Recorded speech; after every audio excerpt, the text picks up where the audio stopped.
Cerita diawali diperlihatkannya Tae-sik, pemeran utama dalam film ini. Dia sedang menaiki sebuah kereta dalam perjalanan kembali ke kotanya setelah 10 tahun mendekam dalam penjara. Kalau kita lihat penampilannya, tampak seperti orang culun, dan dia membawa sebuah memo kecil. Tae-sik mencatat setiap hal yang sudah dia lakukan. Contohnya, setelah makan snack kacang, dia mencoretnya. Hingga sampailah Tae-sik di kota asalnya. Dan inilah film Sunflower. Tae-sik datang ke sebuah rumah yang dimana dia dulunya pernah tinggal. Namun, wanita cantik ini tidak mengenali Tae-sik.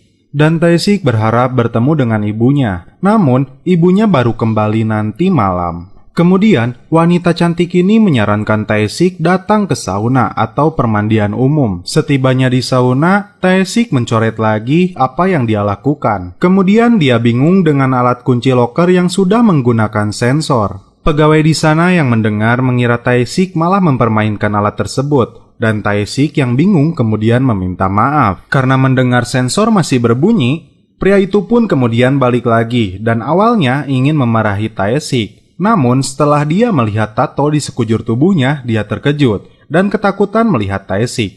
Berpindah tempat di sebuah jalan, tampak seorang gadis yang dihajar oleh salah satu anak buah dari Changmu. Menurut keterangan polisi ini yang menyaksikan dari jauh, Changmu adalah tukang pukul di sebuah klub itu. Kedua polisi ini tampak terlihat seperti pengecut karena dia tidak membantu seorang wanita yang sedang tersiksa. Di sisi lain, kedua polisi ini hanya mementingkan jam makan mereka. Di dalam tempat hiburan tersebut, tampak Changmu sedang marah kepada beberapa anak buahnya, bahkan salah satunya digegel kepalanya. Kemudian terdengar ada suara yang memanggilnya dari belakang, dan ternyata itu adalah Tae-sik. Terungkap di sini bahwa Tae-sik yang mantan gangster cukup dihormati oleh Changmu. Keluar dari sebuah tempat, bosnya gangster yang dulu adalah teman Tae-sik mengantarnya keluar. Dan dia berkata, "Jika kau memerlukan sesuatu, hubungi kami." Tapi, ujungnya dia menyuruh anak buahnya untuk mengawasi Tae-sik. Di malam hari, Tae-sik kembali ke rumah di mana dulu dia tinggal. Dan kali ini, ibunya ada di rumah itu. Nah, ibunya ini adalah ibu angkatnya Tae-sik dan dia begitu menyayangi Tae-sik seperti anaknya sendiri. Di sini Tae-sik pun meminta maaf kepadanya atas kejadian di masa lalu. Ibunya pun memaafkannya dan menerima Tae-sik kembali. Tae-sik pun dijamu makan malam dan kembali tinggal di rumah tersebut. Tae-sik yang terlihat seperti masih berperilaku culun tentu saja dibully oleh wanita cantik itu. Dan wanita ini adalah anak kandungnya dari ibu angkatnya yang tidak mengenali Tae-sik dan menganggapnya bodoh. Sebelum tidur, dia berjanji kepada dirinya sendiri bahwa dia tidak akan minum lagi, berkelahi, dan menangis lagi.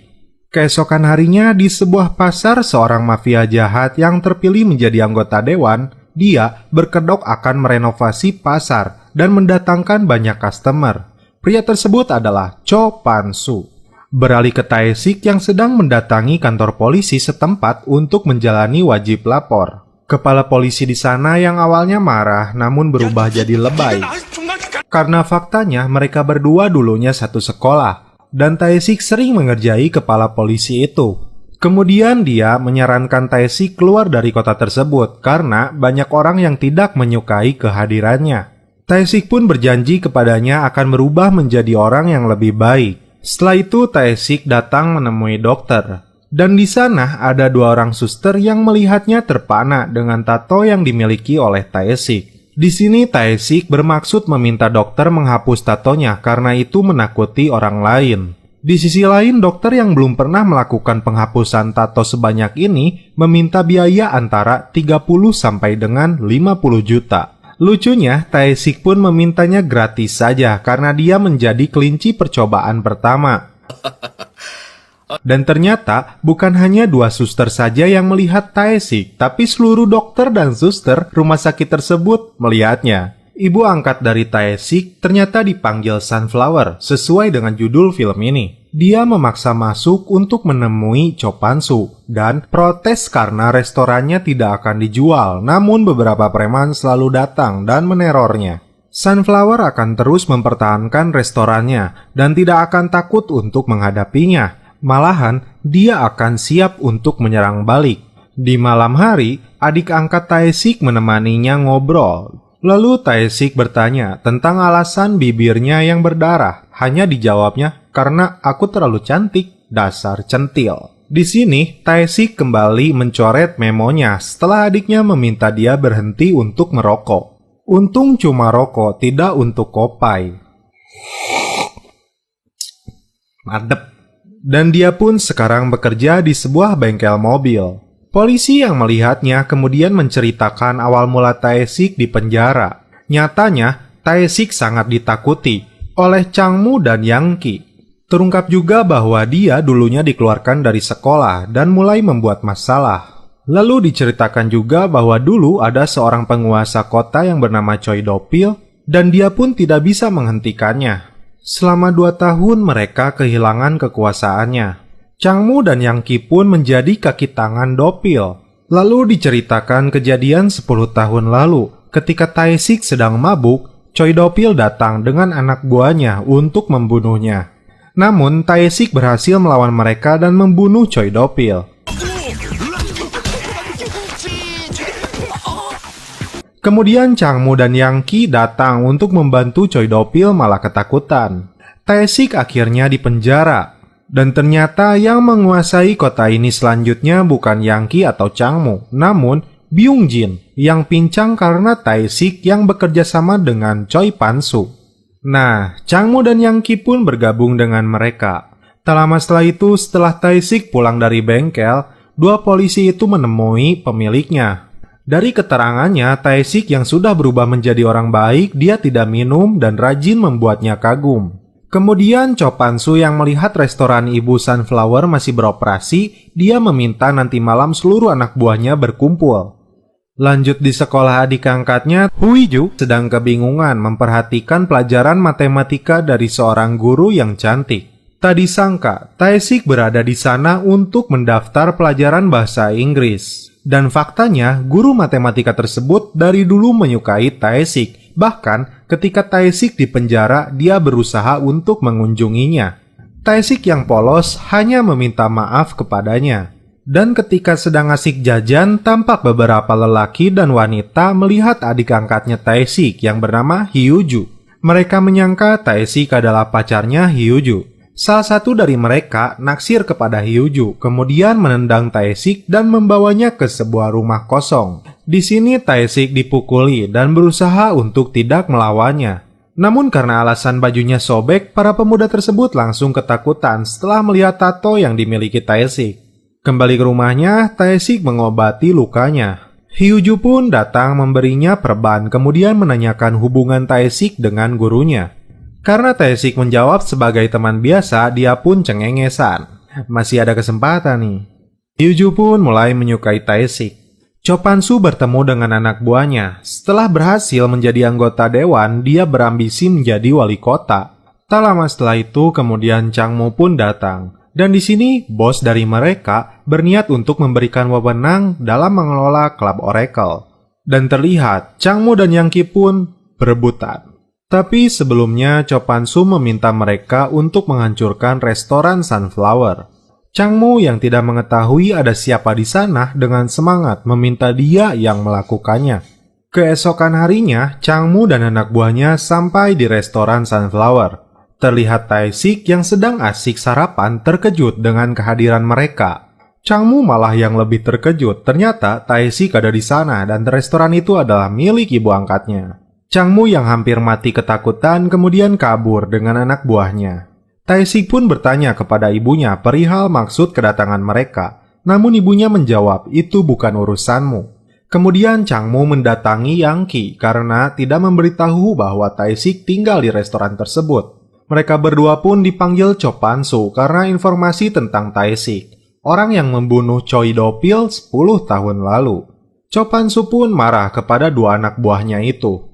Hyuju yang mulai menyukai Tae-sik kemudian berpura-pura memintanya mengajari matematika yang Hyuju belum pahami.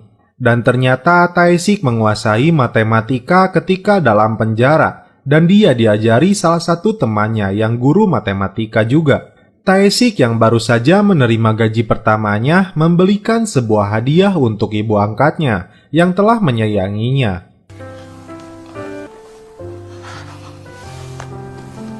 Dan dia kembali mencoret memonya setelah memberikan hadiah tersebut. Hyuju yang terharu dengan apa yang dilakukan Taesik pun mendapatkan hadiah sebuah kamera TV kecil. Namun, karena cumentil dia belum mau menerimanya.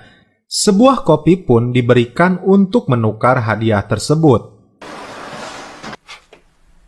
Buku catatan kecil tersebut ternyata Taesik dapatkan ketika dia di dalam penjara. Ibunya tentu berharap Taesik berubah menjadi yang lebih baik.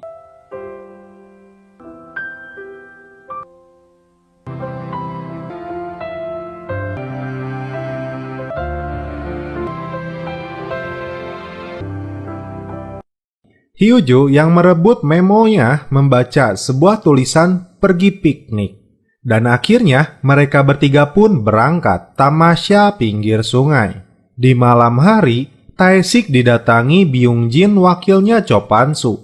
Di sini dia menceritakan rencana bosnya yang akan membangun mall di sekitar tempat ini. Namun terhalang restoran Sunflower milik ibunya yang tidak mau dijual.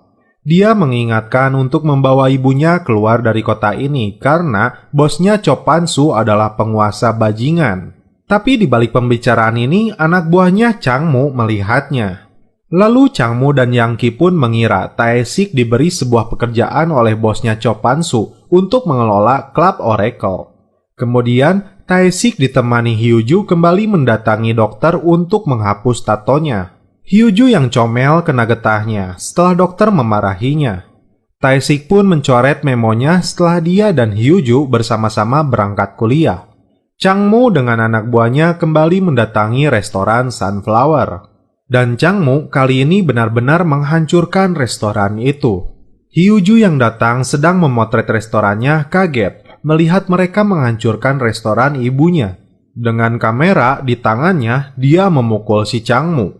Hyuju kemudian lari dan memanggil Taesik di bengkelnya. Kamera yang digunakan Hyuju pun rusak, namun memorinya masih bagus. Di sisi lain, Taesik yang sudah mengetahui dalang semua ini kemudian mencari Changmu dan menunjukkan tempat Cho Pan-soo. Bertemu dengan Cho Pan-soo, Taesik memintanya untuk berdamai dan tidak mengganggu tempatnya karena dia sudah berjanji untuk tidak berkelahi lagi. Kemudian Cho Pan-soo memberikan penawaran pekerjaan padanya, namun Taesik menolaknya dan bersyukur dengan pekerjaannya sekarang.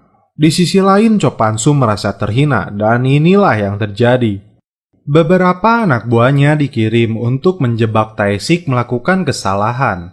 Mereka mulai memukul Taesik. Kemudian pemilik bengkel tersebut yang mencoba menahannya pun mereka pukuli. Taesik dijebak untuk membalas perlakuan mereka. Kemudian polisi yang telah bekerja sama dengan mereka akan menangkap Taesik karena statusnya yang masih bebas bersyarat. Taesik berhasil menahan amarahnya dan tidak melawan mereka. Dan di sini fakta sebenarnya terungkap. Lelaki yang naksir kepada Hyuju sebelumnya, dia datang dan menguping Taesik yang sedang berbincang dengan ibunya. Dia kemudian menceritakan fakta bahwa Taesiklah yang telah membunuh anaknya. Dan anak dari ibu tersebut adalah Choi Do-pil. Hyuju yang baru saja datang terkejut mendengar hal ini. Ibu Sunflower memutuskan menjadikan Taesik anak karena penyesalannya yang begitu mendalam, tangisan yang belum pernah dia lihat sebelumnya, yang membuatnya selalu mengunjungi Taesik selama 10 tahun terakhir. Dia anak yang baik yang membuat kesalahan. Hyuju yang awalnya marah atas fakta ini kemudian memahami maksud ibunya. Dia pun menemui Taesik, dan Taesik lagi-lagi meminta maaf kepadanya dan akan pergi dari tempat ini. Namun Hyuju yang telah paham meminta Taesik tetap tinggal. Terungkap lagi bahwa dulu kakaknya Choi Do-pil selalu memukuli ibunya untuk meminta uang. Dia kakak yang jahat, justru aku bahagia dengan kepergiannya. Kemudian ibu Sunflower datang kembali mendatangi Cho Pan-soo. Dan dia mengancam jika Cho Pan-soo menjadi anggota kongres dan masih mengganggunya, dia akan menyebarkan diary anaknya yang sudah meninggal. Di dalam diary itu terungkap fakta bahwa Cho Pan-soo lah yang mengutus Do-pil untuk membunuh Tae-sik 10 tahun lalu.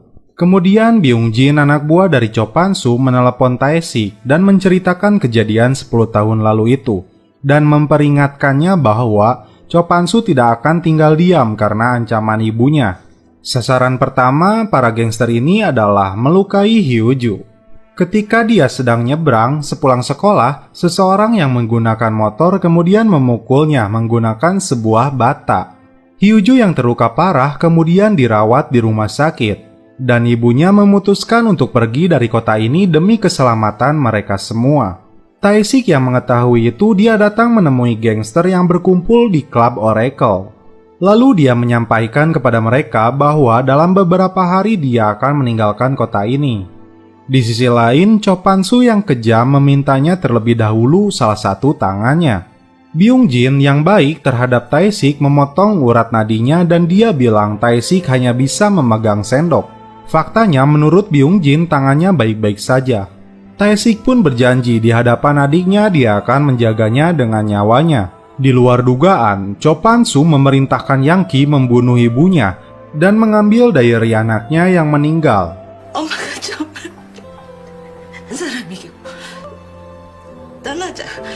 Tae-sik yang datang ke rumahnya mendapati ibunya menggantung.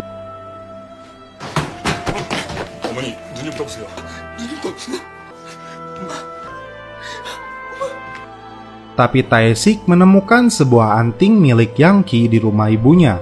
Kali ini Tae-sik benar-benar tak bisa menepati janjinya dan sudah di luar batas kesabarannya. Sedih dan amarah bercampur menjadi satu.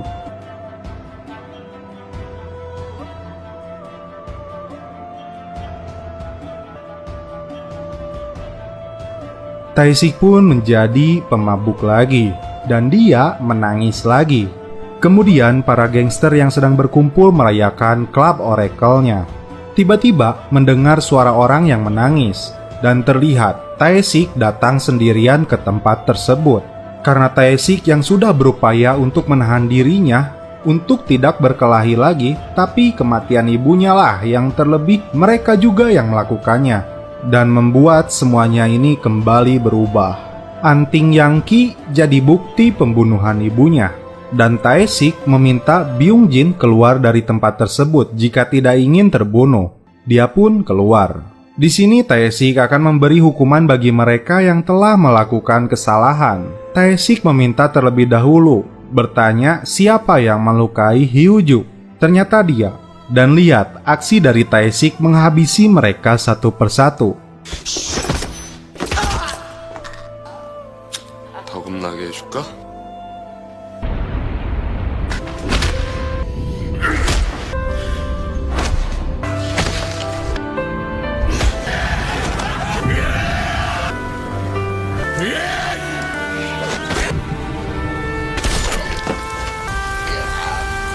Di sini, Changmu dan Yang Ki pun tewas. Mampus anjing!